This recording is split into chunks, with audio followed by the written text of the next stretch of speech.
Bismillahirrahmanirrahim. Assalamualaikum warahmatullahi wabarakatuh. Selamat siang, salam sejahtera untuk kita semuanya. Salam pemuda. Bismillahirrahmanirrahim. Wassalatu wassalamu ala rasulillah. Wala hawla wala quwata illa billah. Ba'du. Yang saya hormati Asisten Deputi Bidang Karakter Pemuda Pak Khairil Adha.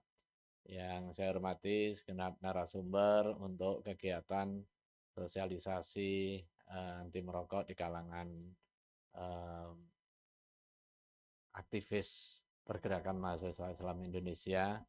Ada Mas Harsen Roy dari tenaga ahli di kantor staf kepresidenan, Mbak Suratul Ilmiah, pegiat kesehatan publik dan officer di UNICEF Indonesia, ada Mas Ferdian Rahmat Andi Rosyidi, kurang itu Ferdian Rahmat Andi Rosyidi selaku pengurus dan sekaligus juga pengamat kebijakan publik, pengkaji akademisi, para senior PMII yang hadir pada kesempatan siang hari ini, Ketua Umum PMII Jakarta Pusat terpilih dan seluruh pengurus PC PMII Jakarta Pusat periode 2024-2025 serta sahabat-sahabat yang saya banggakan. Alhamdulillah siang hari ini ketemu, ada beberapa rangkaian kegiatan. Salah satunya kalau melihat jaketnya masih kelihatan baru, ini baru akan dilantik. Kok bisa ya? Saya punya jaket baru. Saya dulu itu nggak ada yang baru-baru begitu ya. Pas pelantikan kita cari pinjaman, lungsuran katanya. Ini warnanya udah semakin membiru, kayaknya dulu birunya nggak begitu ya. Sekarang warnanya membiru, tanda masih baru. Kalau dulu kita warnanya birunya sudah agak ke putihan, itu mangkak karena sudah turun-temurun ke beberapa generasi. Selamat bagi sahabat-sahabat yang akan dilantik melakukan perkhidmatan di organisasi mahasiswa bertepatan dengan kegiatan sosialisasi anti merokok di kalangan pemuda. Nah, di mana titik temunya? Sebenarnya titik temunya ya karena Ketua Umum ngomong mau pelantikan nggak ada tempat, kemudian nggak ada uang, kan gitu. Kemudian saya punya memori tahun berapa dulu itu, 94, 95 gitu, pada saat saya jadi ketua komisariat. Jadi saya menjadi salah satu pendiri Jakarta Pusat. Pendiri itu PMI Jakarta Pusat. Pada saat saya ketua komisariat itu masih baru dari kampung di Jawa Timur, hijrah ke Jakarta, kemudian kuliah di Libya, setelah itu tahun kedua langsung dipilih jadi ketua komisariat. Nah, sama karena di Jakarta masih baru, tentu belum banyak jejaringnya. Beruntung saya dapat beasiswa, jadi membiayai aktivitas mahasiswa dari beasiswa. Jadi self funded udah mulai self funded dari dulu itu. Dari mana? Dari prestasi, dari beasiswa. Nah, setelah itu kenal sosialisasi dengan pejabat. Nah, pejabat yang paling pertama kita kenal dan sosialisasi adalah Pak Lurah.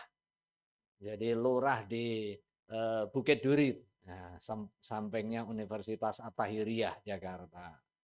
Akhirnya kita ngobrol-ngobrol dan dipersilahkan pelantikannya di situ, di kantor kelurahan. Kantor kelurahan, kenapa di kantor kelurahan? Karena gratis, kan gitu kan. Karena gratis, ditambah lagi hasil kemampuan kita pelatihan dan pengkaderan, bagaimana melakukan proses negosiasi dengan public speaking yang bagus, di samping tempat yang bagus, ada snack yang gratis. Nah, itu. Pengalaman itu kemudian saya refleksikan ketika Ketua PMII Jakarta Pusat datang ke saya. Ini kan nggak jauh beda nasibnya sama saya dulu gitu. Jadi sebelum diminta, saya bilang, udah lihat aja pakai di situ. Kalau pas waktunya senggang dan kosong, Kantor Kementerian Pemuda dan Olahraga ini adalah pusat kegiatan kepemudaan. Siapapun bisa dan boleh pakai di sini. Ya, tapi tentu terkonsolidasi. Orang yang kawinan aja boleh pakai, apalagi yang acara kemahasiswaan. Nah, kira-kira begitu. Kalau acaranya kemahasiswaan nih pasti bukan hanya sekedar tempat yang diminta, tetapi dan lain-lainnya. Ini kita kalau jadi aktivis itu juga memahami dunia aktivis itu. Nah, alhamdulillah siang hari ini kegiatan berlanjut. Cuma saya sampaikan nggak gratis. Nggak gratisnya apa? Bagaimana memastikan bahwa kader-kader mahasiswa mendukung kontribusi bagi negeri di dalam mewujudkan kesehatan bangsa. Nah, salah satunya program yang menjadi prioritas nasional. Jadi saya ini memperoleh amanah. Salah satu KPI saya menjalankan indeks pembangunan pemuda. Ada 5 domain. Salah satunya adalah domain kesehatan di kalangan anak muda. Nah, masalahnya anak muda ya, kemudian aktivis kepemudaan itu kan identik dengan begadang. Kalau begadang itu identik dengan kopi. Kopi itu nggak cukup dengan kopi, dengan umbo rampenya, ngerokok itu biasanya. Nah, bagaimana kita berkontribusi untuk mewujudkan kesehatan bukan hanya sekedar individu, tetapi kesehatan masyarakat dalam membentuk perubahan pola perilaku positif. Nah, disinilah kerjasama terbangun. Simbiosis mutualistik. Tadi saya sampaikan salah satu KPI saya, menurunkan angka prevalensi merokok di kalangan anak muda. Itu disebutkan eksplisit tuh. Jadi Pak Arsen, Mbak Suroh, ini eksplisit nih. Jadi salah satu domainnya kesehatan. Indikatornya apa? Indikatornya adalah menurunnya angka prevalensi merokok di kalangan anak muda. Itu eksplisit. Eksplisit. Di samping menurunnya angka kesakitan pemuda, menurunnya angka prevalensi merokok di kalangan anak muda. Bagaimana itu bisa terwujud? Ya harus membangun kesadaran kolektif khususnya di kalangan anak muda. Karena itu soal budaya. Nah, cilakanya budaya itu sering dilekatkan, diidentikan dengan anak-anak kaum muda NU, dengan santri. Itu ditipu itu sama pengusaha. Kenapa? Kalau kita berpikir jernih sebagai akademisi, pusat kelahiran NU itu di mana coba? Di mana? Jawa Timur. Jawa Timurnya di mana? Siapa pendiri Nahdlatul Ulama? Kiai Haji Hasyim Asy'ari. Saya tadi khutbah di masjid Masjid Hasyim Asy'ari yang dibangun oleh Ahok gitu. Iya, megah, bagus. Cuma kanan kirinya masih kumuh, belum tuntas. Jadi pendiri NU Hadratus Syekh Hasyim Asy'ari. Di mana? Pesantrennya mana? Pesantrennya Tebu Ireng, Jombang, Jawa Timur. Kalau kita seringkali membangun persepsi yang kemudian kita bertekuk lutut dengan persepsi itu, bahwa NU identik rokok, rokok identik dengan NU. Kalau kita kembali ke pesantren di mana NU dilahirkan, pesantren Tebu Ireng di mana NU dilahirkan adalah pesantren yang menjadi pionir kawasan anti rokok. Bersih, clean dari asap rokok. Bahkan kalau ketahuan santrinya ngerokok, dikeluarin. Ini bukan persoalan apa, persoalan budaya, persoalan habit. Kita tidak berbincang soal hukum syar'inya lah, tetapi berbincang soal etika dan juga berbincang soal budaya. Bahwa itu berkorelasi dengan kesehatan. Data nanti terbukti, empirik, akademik, siapa orang yang berada di dalam top 5 atau top 10 terkaya di Indonesia, pengusaha rokok. tetapi bagaimana perilaku orang termiskin dan juga bagaimana peta demografis si perokok. Data yang disampaikan oleh banyak kajian akademik, salah satunya lembaga demografi di UI, ada korelasi antara kesakitan dengan aktivitas merokok, ada korelasi dengan kebodohan dengan angka merokok, angka kemiskinan dengan angka merokok. Semakin rendah tingkat ekonomi seseorang, semakin tinggi prevalensi merokok. Semakin tinggi tingkat ekonomi, semakin rendah prevalensi merokok. Semakin rendah tingkat pendidikan seseorang, semakin tinggi prevalensi merokok. Semakin tinggi tingkat pendidikan orang, semakin rendah angka prevalensi merokok. Dan itu common sense. Kita bisa rasakan. Kemudian semakin tinggi tingkat kesehatan seseorang, semakin rendah prevalensi merokoknya, semakin rendah tingkat kesehatan orang, semakin tinggi prevalensi merokoknya. Sadar atau enggak, begitu orang tua kita atau salah satu di antara kita datang ke dokter untuk kepentingan medical check up, untuk kepentingan berobat, kemudian periksa daleman, sebelum dilakukan tindakan pemeriksaan lebih lanjut, diperiksa, ditanya dia. Ditanya apa? Bapak merokok? Anda merokok? Anda minum? Biasaan begadang dan lain sebagainya. Kalau tidak, udah observasinya menjadi lebih ringan. Begitu kalau ini, oh Anda merokok, oh langsung dicek itu organ-organ dalamnya.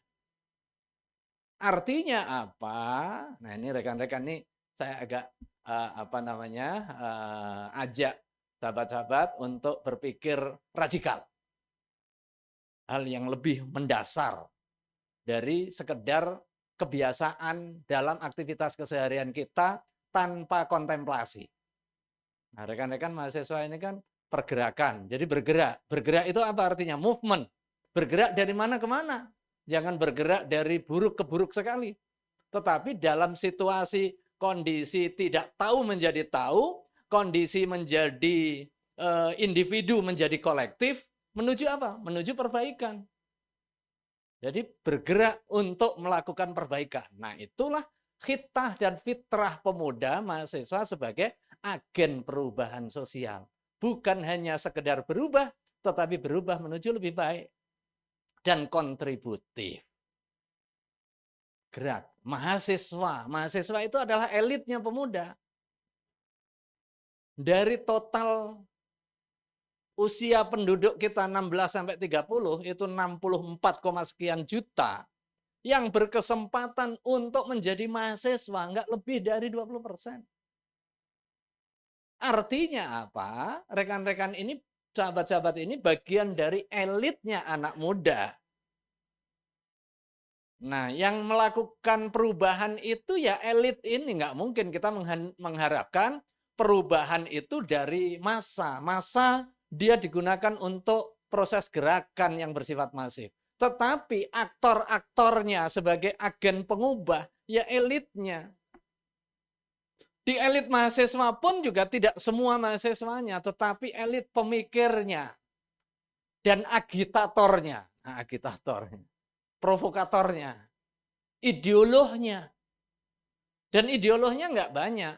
Tetapi sekalipun nggak banyak, tetapi dia mampu menginfluence dan mewujudkan perubahan. Nah, salah satu PR perubahan kita apa? Perilaku. Soal budaya organisasi. Nah, kalau budaya organisasi sudah terbentuk, ini kita akan mudah melakukan aktivitas-aktivitas yang bersifat konstruktif. Kesempatan untuk mengakses berbagai program kegiatan. Nah, salah satunya hari ini dengan silaturahim kita bisa membangun sinergi, tetapi sinerginya ya tentu saling menguatkan itu tadi. Bagaimana kita memiliki cara pandang positif, bukan hanya sekedar kumpul-kumpul, jadi mahasiswa biar nggak dikatain nganggur, ngumpul di PMII biar punya identitas pertemanan, dan lain sebagainya. tetapi harus kita upskilling, kita naikkan derajat. Begitu kita mahasiswa, kita perlu menguatkan kapasitas agar kita menjadi elitnya. Di lingkungan keluarga kita menjadi agen pengubahnya. Di lingkungan komunitas kita menjadi agen perbaikannya. Di lingkungan mahasiswa kita juga menjadi elit sekaligus juga agen. Untuk apa? Untuk memastikan tata kelola yang terdekat di antara kita menuju lebih baik. Termasuk juga habit dan juga culture. Jadi institutional culture itu penting. Dimulai dari apa? Kesadaran elitnya. Kesadaran elitnya. Kalau kesadaran elitnya misalnya melakukan satu perencanaan kegiatan dengan iuran bersama, maka itu nanti akan menjadi habit organisasi. Dimulai dari situ komitmen untuk membangun kemandirian. Nah, setelah itu baru diperluas jejaring kerjasama dalam konteks hubungan saling membutuhkan. Bukan hubungannya adalah sinterklas atas bawah. Kita minta kemudian orang lain memberi. Kadang mintanya saja nggak bisa, cara memintanya. Cara memintanya masih model lama, sementara mekanisme anggaran di pemerintahan sudah model baru. Jadi model lamanya apa? Ini yang biasa ini di teman-teman mahasiswa ini. Wes pokoknya mintanya sak dek sak nyet istilahnya. Wes pokoknya saya punya program ini bantu, minta bantuan. Enggak begitu. Kalau begitu paling dibantu cuma 500, sejuta uang pribadi. Kan enggak mungkin itu anggaran negara dengan tiba-tiba.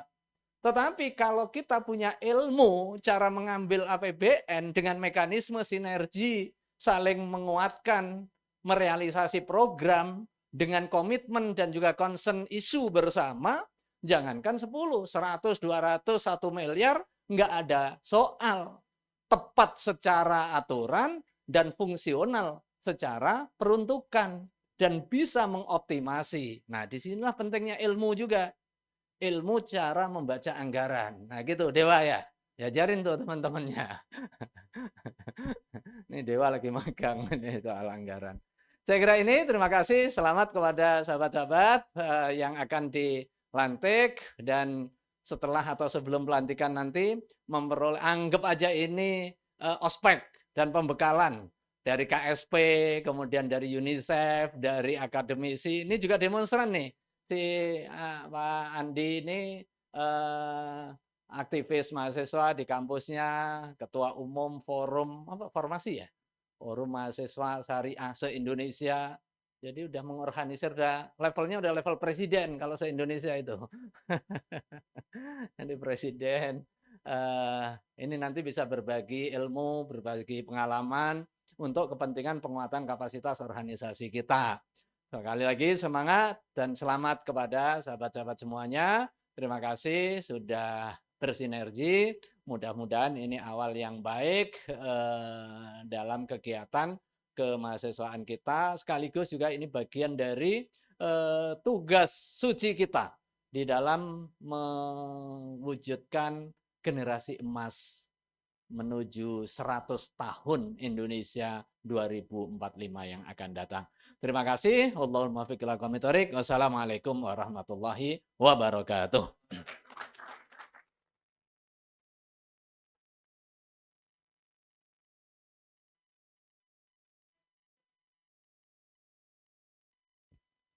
Para hadirin dimohon untuk maju ke depan untuk melakukan sesi foto bersama.